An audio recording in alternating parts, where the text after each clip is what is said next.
Hi, I myself RK Dubey and you are watching my YouTube channel RK Allahabadi. You are most welcome in my YouTube channel. आप लोगों को इसके पहले वाले video में मैंने बताया कि किस प्रकार से डायरेक्ट से इनडायरेक्ट नरेशन में परिवर्तन करते हैं जब हमारा रिपोर्टेड पार्ट असर्टिव सेंटेंस में होता था। आज का विषय वस्तु है कि जब हमारा रिपोर्टेड पार्ट इंट्रोगेटिव सेंटेंस में होगा तो डायरेक्ट से इनडायरेक्ट नरेशन में किस प्रकार से परिवर्तन होगा। आप देखिए ऊपर लिखा है इंट्रोगेटिव सेंटेंस, एग्जाम्पल भी इंट्रोगेटिव सेंटेंस का लिखा गया है। तो आइए एक एक करके शुरू करते हैं सीखना कि जब हमारा कामा इन्वर्टेड कामा के अंदर वाला भाग यानी जिस भाग को हम रिपोर्टेड पार्ट या रिपोर्टेड स्पीच कहते हैं जब इंट्रोगेटिव में होगा तो परिवर्तन कैसे होगा। बिना देर किए शुरू करते हैं, एक एक स्टेप बाय स्टेप आप देखते जाइएगा, मैं बड़े ही कुशलता से आपको समझाऊंगा। चलिए शुरू करते हैं। ध्यान दीजिएगा, जब रिपोर्टेड पार्ट इंट्रोगेटिव में होता है तो परिवर्तन इस प्रकार होता है। क्या होता है? सबसे पहले तो पुराना नियम के अनुसार रिपोर्टिंग वर्ब के सब्जेक्ट और ऑब्जेक्ट में तो कोई परिवर्तन नहीं होगा, यानी यहां मीरा मीरा ही रह जाएगी और मी आपका यथावत मी ही रह जाएगा। लेकिन चूंकि यह हमारा इंट्रोगेटिव सेंटेंस है और जब रिपोर्टेड पार्ट इंट्रोगेटिव सेंटेंस में होता है तो सेड को या तो आस्क्ड में या तो इंक्वायर्ड ऑफ में बदल देते हैं, इंक्वायर्ड ऑफ में बदल देते हैं। उसके बाद कामा इन्वर्टेड कामा की जगह पर इफ या वेदर लगाते हैं। यानी इसके पहले हम क्या करते थे, असर्टिव सेंटेंस में कामा इन्वर्टेड कामा की जगह पर कंजक्शन दैट का प्रयोग करते थे, लेकिन इंट्रोगेटिव सेंटेंस में कामा इन्वर्टेड कामा की जगह पर या तो इफ या तो वेदर लगाते हैं। आसान सी बात है। उसके बाद क्या करते हैं, ये जो हमारा टोटल इंट्रोगेटिव है इसको टोटल असर्टिव में बदल देते हैं। इसका मतलब हुआ इंट्रोगेटिव की शुरुआत यदि सिंपल है तो हेल्पिंग वर्ब से होता है और यदि वो WH टाइप यानी डबल इंट्रोगेटिव है तो WH वर्ड से होगा। लेकिन यहां तो मैंने एग्जांपल अभी सिंपल इंट्रोगेटिव का दिया, हेल्पिंग वर्ब से शुरुआत हो रही है तो इस इंट्रोगेटिव को असर्टिव बदलेंगे। और आप जानते हैं असर्टिव सेंटेंस का अनुवाद करने का नियम subject plus helping verb plus main verb plus object होता है। तो इसका मतलब शुरुआत अब इफ के बाद हमको सब्जेक्ट को लेना है। तो ध्यान दीजिएगा, मीरा आस्क्ड मी इफ, इतना मैंने बना दिया। उसके बाद हमको इंट्रोगेटिव को असर्टिव बदलना है तो सबसे पहले हमको क्या चाहिए, इंट्रोगेटिव को जब असर्टिव बदलेंगे तो सबसे पहले हमें सब्जेक्ट चाहिए। तो सब्जेक्ट किससे बनेगा भाई? यू से बनेगा। ये तो हेल्पिंग वर्ब है, इससे तो बनेगा नहीं। तो यू का परिवर्तन किससे होता है? आपको पहले से ही पता है, 1 2 3 बटे यस सो एन के आधार पर रिपोर्टेड पार्ट के सब्जेक्ट और ऑब्जेक्ट का परिवर्तन करते हैं। यू क्या है भाई? सेकेंड पर्सन है। यू क्या है? Second person. और यू है यदि सेकेंड पर्सन के नीचे दिया गया है ओ यानी ऑब्जेक्ट। तो रिपोर्टेड पार्ट के यू का परिवर्तन रिपोर्टिंग वर्ब के ऑब्जेक्ट के अनुसार हो जाएगा।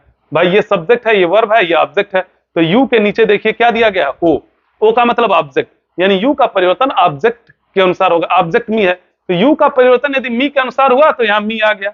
लेकिन आपको तुरंत विचार करना है कि मी किसकी जगह पर आ रहा है? एक सब्जेक्ट की जगह पर आ रहा है। तो मी का सब्जेक्टिव केस क्या होता है? आई, यानी आई का ऑब्जेक्टिव मी होता है तो मी का सब्जेक्टिव आई होता है। ये मैंने आई यहां लिख दिया।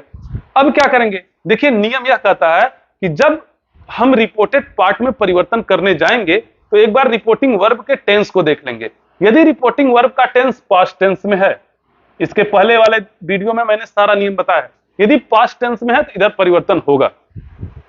और यदि रिपोर्टिंग वर्ब प्रेजेंट और फ्यूचर में है तो रिपोर्टेड पार्ट में परिवर्तन नहीं होगा। चूंकि अकेला सेड आया है इसका मतलब रिपोर्टिंग वर्ब पास्ट टेंस में है, रिपोर्टेड पार्ट में परिवर्तन होगा। कैसे होगा? प्रेजेंट के चारों रूप क्रमशः पास्ट के चारों रूप में बदलेंगे। पास्ट इंडेफिनिट पास्ट परफेक्ट में बदलेगा, past continuous past perfect continuous में बदलेगा, पास्ट परफेक्ट में कोई परिवर्तन नहीं होगा। फ्यूचर में बिल को वुड में, सेल को शुड में बदलेंगे। तो जाहिर सी बात है ये हमारा है क्या? Present indefinite tense. कैसे पता चला? हेल्पिंग वर्ब डू डज लगा है तो प्रेजेंट इंडेफिनिट किस में बदल जाएगा? पास्ट इंडेफिनिट में बदल जाएगा। सब्जेक्ट मैंने लिख दिया है। सब्जेक्ट के बाद क्या लगता है भाई? हेल्पिंग वर्ब लगता है। हेल्पिंग वर्ब कब लगेगा? जब इधर नॉट लगा रहेगा तब लगेगा। भाई जब प्रेजेंट इंडेफिनिट में यदि नॉट लगता तब तो पास्ट इंडेफिनिट टेंस की हेल्पिंग वर्ब लगती। ये तो नेगेटिव में है ना, ये पॉजिटिव में है। पॉजिटिव में है तो इसका मतलब क्या है? सब्जेक्ट प्लस हेल्पिंग वर्ब तो डिड के रूप में छिप गए तो मेन वर्ब का सेकेंड फॉर्म लगेगा। यानी इफ आई सिंग का क्या हो जाएगा? sang। यानी मेन वर्ब का सेकेंड फॉर्म क्या हो गया? sang। उसके बाद अ सॉन्ग। लास्ट में फुल स्टॉप, क्योंकि इंट्रोगेटिव को हमने क्या बदल दिया, असर्टिव में। यानी नियम यह कहता है, एक बार और नियम को रिवाइज करते हैं, कि जब रिपोर्टेड पार्ट हमारा इंट्रोगेटिव सेंटेंस में होता है तो रिपोर्टिंग वर्ब के सेट को क्रमशः आस्क्ड या इंक्वायर्ड ऑफ में बदल देते हैं। किसमें बदल देते हैं, या तो आस्क्ड में या तो इंक्वायर्ड ऑफ में बदल देते हैं। कामा इनवर्टेड कामा की जगह पर इफ या वेदर का प्रयोग करते हैं, दोनों में से किसी एक का प्रयोग करते हैं। मैंने यहां इफ का प्रयोग कर दिया। उसके बाद क्या करते हैं, दिए गए रिपोर्टेड पार्ट में आने वाले इंट्रोगेटिव सेंटेंस को असर्टिव सेंटेंस में बदल देते हैं। असर्टिव में सबसे पहले जरूरत होती है सब्जेक्ट की, यू का परिवर्तन मी के अनुसार हुआ, आई हो गया। और इंट्रोगेटिव को किसमें जब बदल रहे हैं, असर्टिव में, चूंकि यह है प्रेजेंट इंडेफिनिट, बदल जाएगा पास्ट इंडेफिनिट में। अब पास्ट इंडेफिनिट में क्या होगा, मेन वर्ब का सेकंड फॉर्म लग जाएगा, यानी आई sang a song। इस तरह से परिवर्तन हो गया। मान लीजिए कि क्वेश्चन बनाने वाले ने ऐसे क्वेश्चन न बनाकर थोड़ा सा परिवर्तन कर दिया था। मान लीजिए उसने ऐसा कर दिया कि do you not sing a song. परिवर्तन ये हो गया कि do you not sing a song. तो परिवर्तन कैसे हो, कुछ नहीं दिक्कत है, आइए बदल कर देखते हैं। मीरा, अब हम आस्क्ड की जगह पर इंक्वायर्ड ऑफ लगा दे रहे हैं। मीरा इंक्वायर्ड ऑफ, ऑब्जेक्ट मी को लिख देंगे। कामा यूनिट कामा की जगह पर इफ या वेदर। इफ छोटा पड़ता है, लोग ज्यादा पसंद करते हैं, वेदर भी आप लगा सकते हैं। तो Meera inquired of me if. अब उसके बाद क्या करेंगे, इफ के बाद हमें चाहिए इंट्रोगेटिव को किस में बदलेंगे, जाहिर सी बात है इंट्रोगेटिव को असर्टिव में बदलना है। ये इंट्रोगेटिव नेगेटिव है, तो असर्टिव के भी दो भाग होते हैं, अफर्मेटिव और नेगेटिव, यानी नेगेटिव में बदल जाएगा। प्रेजेंट इंडेफिनिट किस में बदलेगा भाई, पास्ट इंडेफिनिट में बदलेगा। तो पास्ट इंडेफिनिट में बदलेगा, लेकिन पास्ट इंडेफिनिट के असर्टिव में बदलेगा। अब असर्टिव में क्या चाहिए, सबसे पहले सब्जेक्ट, यू का परिवर्तन मी के अनुसार होगा, आई हो जाएगा। अब चूंकि प्रेजेंट इंडेफिनिट पास्ट इंडेफिनिट बदल रहा है और नॉट लगाना है, इसलिए पास्ट इंडेफिनिट की हेल्पिंग वर्ब लगाना पड़ेगा। I did not. अब जब डिड लग गया तो मेन वर्ब का सेकंड फॉर्म न लगकर फर्स्ट फॉर्म लगेगा। I did not sing a song आप लिखेंगे, लास्ट में फुल स्टॉप लगा देंगे। दो कंडीशन तो आपने सीख लिया। मान लीजिए कि प्रश्न बनाने वाले ने ऐसे नहीं बनाया, और प्रश्न बनाने वाले ने कुछ ऐसा बना दिया कि मीरा सेड टू मी, और उसने प्रश्न ऐसा बना दिया कि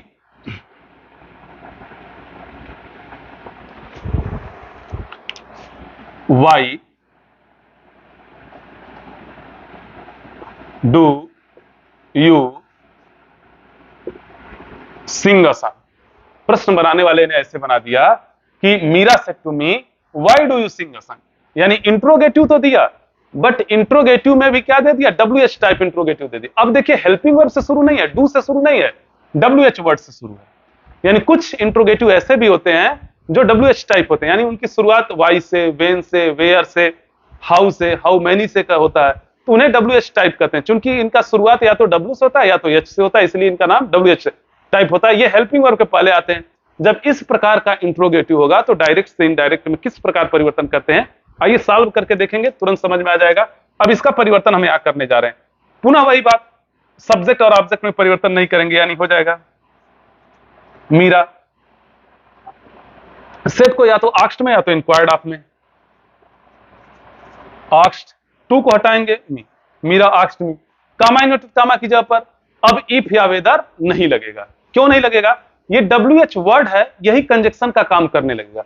यानी जब WH वर्ड से इंट्रोगेटिव सेंटेंस शुरू होता है बाबू, तो क्या करते हैं, यहां पर इफ या वेदर कंजक्शन की जगह पर न लगाकर यही WH वर्ड कनेक्टिव वर्ड का काम करने लगेगा। यानी इस वाई को हम क्या लगा देंगे, इफ या वेदर, कामा इनवर्टेड कामा की जगह पर इसी WH वर्ड को लिख देंगे। यानी ये आ गया वाई। उसके बाद क्या करना है भाई, मिल गया पुनः वही, do you sing a song. Interrogative को किस में बदल देना, असर्टिव में बदल देना है। असर्टिव के लिए चाहिए क्या, ये वाई है, थोड़ा और सुंदर लिख दे रहा हूं वाई। तो अब हमें क्या करना है, अब हमें ये करना है, ये इंट्रोगेटिव को असर्टिव में बदलना। असर्टिव के लिए क्या चाहिए, सबसे पहले सब्जेक्ट चाहिए। यू का परिवर्तन किसके अनुसार होगा, मी के अनुसार होगा, तो क्या हो गया, आई। अब प्रेजेंट इंडेफिनिट है, बदलेगा किसमें, पास्ट इंडेफिनिट में। पास्ट इंडेफिनिट के असर्टिव में, वाई आई।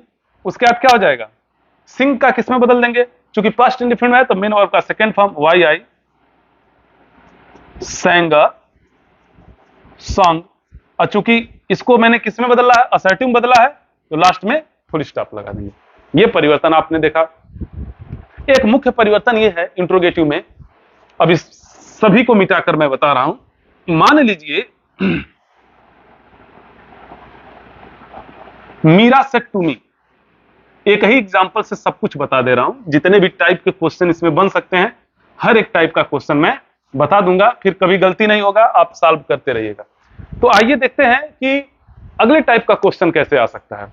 ध्यान दीजिएगा कि Meera said to me, Meera ने मुझसे कहा, या मैंने ऐसे कह दिया। दूसरा एग्जांपल ही ले लेते हैं भाई, आप लोगों को लग रहा होगा वही चावल दाल रोज परोसे जा रहे हैं। आइए देख लेते हैं। My mother said to me, मेरी मां ने मुझसे कहा, कामा इन्वर्टेड कामा,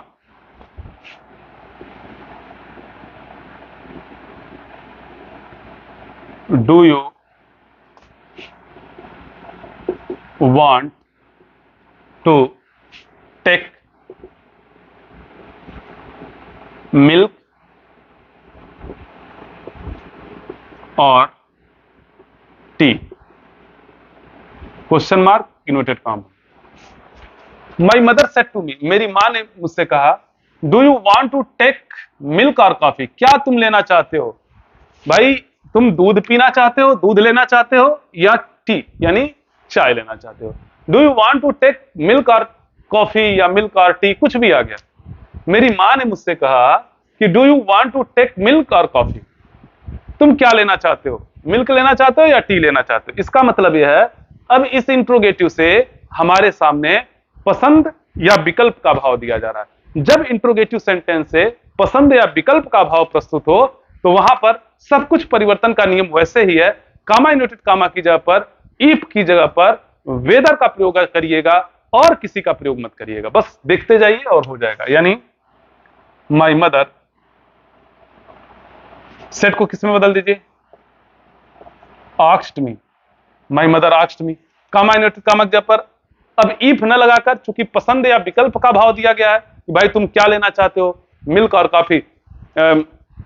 मान लीजिए मैंने कह दिया कि मैंने कहा कि my teacher said to me, मेरे टीचर ने मुझसे कहा, ठीक है ना, will you like to attend the parade और नॉट? क्या तुम परेड को अटेंड करना पसंद करोगे या नहीं करोगे? इसका मतलब पसंद या विकल्प की बात है। पसंद और विकल्प की बात आएगी तो क्या करिएगा? कामा इन्वर्टेड कामा जब पर सिर्फ और सिर्फ वेदर का प्रयोग, तब इफ का प्रयोग नहीं होगा। वेदर, अब सारा परिवर्तन का नियम वही है। प्रेजेंट इंडिफरेंट है, किसमें बदल जाएगा? क्योंकि ये रिपोर्टिंग वर्ब पास्ट में है तो रिपोर्टेड पार्ट में परिवर्तन होगा। प्रेजेंट इंडिफरेंट किसमें बदल जाएगा? पास्ट इंडिफरेंट में। अब देखिए ये कनेक्टिव वर्ड है, यानी इसने जोड़ने का काम किया। इसके बाद हमें क्या लिखना है? सब्जेक्ट लिखना है। सब्जेक्ट किससे बनेगा भाई? यू से परिवर्तन करेंगे। यू का परिवर्तन किसके अनुसार होता है? ओ यानी ऑब्जेक्ट के अनुसार होता है। भाई 1 2 3 बटे SON ही तो होता है ना, तो यू सेकेंड पर्सन है, नीचे ऑब्जेक्ट, यानी यू का परिवर्तन मी के अनुसार हो गया, आई हो गया। अब प्रेजेंट इंडिफरेंट किसमें बदल रहा है? पास्ट इंडिफरेंट में, आई। अब जाहिर सी बात है, अब आई के बाद हेल्पिंग वर्ब। हेल्पिंग वर्ब तब लगता है जब यहां नॉट लगता, तब पास्ट इंडिफरेंट की हेल्पिंग वर्ब डिड लगती। लेकिन चूंकि यहां नॉट लगा नहीं है, इसलिए क्या हो जाएगा? पास्ट इंडिफरेंट टेंस में बदलेगा, लेकिन हेल्पिंग वर्ब नहीं लगेगी। तो वांट किसमें बदल जाएगा भाई? सेकंड फॉर्म, यानी wanted. If I wanted to take milk और टी। अब कुछ लोग भाई इस पर बहस मत करिएगा कि मिल्क को तो ड्रिंक किया जाता है, चूंकि टी है, चाय को चुस्की लेकर पिया जाता है, इसलिए मैंने यहाँ टेक का इस्तेमाल किया। यहां पर अब समाप्त होता है। अब जाकर आपका इंट्रोगेटिव समाप्त होता है। आप इस वीडियो को देखिएगा और जितने भी क्वेश्चन आपके किताब में है सॉल्व करने की कोशिश करिएगा। मेरा आशा और विश्वास है कि आपसे जरूर सॉल्व होगा। यदि नहीं सॉल्व होगा तो कमेंट करके बताइएगा, एक आध वीडियो की जरूरत पड़ेगी तो बता दूंगा। इसके बाद घबराइएगा मत, आपका प्रैक्टिस वीडियो, जितने भी वीडियो मैंने पढ़ाया है, जितने भी नियम पढ़ा रहा हूं, उस पर प्रैक्टिस वीडियो भी आएगा। और जब प्रैक्टिस वीडियो आएगा तो अलग अलग, जैसे असर्टिव का अलग आएगा प्रैक्टिस वीडियो, इंट्रोगेटिव का अलग होगा। लेकिन पहले एक बार मुझे सिलेबस पढ़ा लेने दीजिए, फिर मैं प्रैक्टिस वीडियो दूंगा आप लोगों को। तब तक आप लोग चैनल को वॉच करते रहिए, हर दिन वीडियो देने की कोशिश रहेगी मेरी, और इसी तरह से इंग्लिश के सिलेबस को पूरा खत्म करेंगे, ये मेरा वादा है। आप लोग बस इतना काम कर सकते हैं कि ढेरों सारे बच्चों को जोड़िए, चैनल को सब्सक्राइब कर लीजिएगा और अपने दोस्तों तक, अपने रिश्तेदारों तक जरूर पहुंचाने की कोशिश करिएगा। जय हिंद, जय भारत।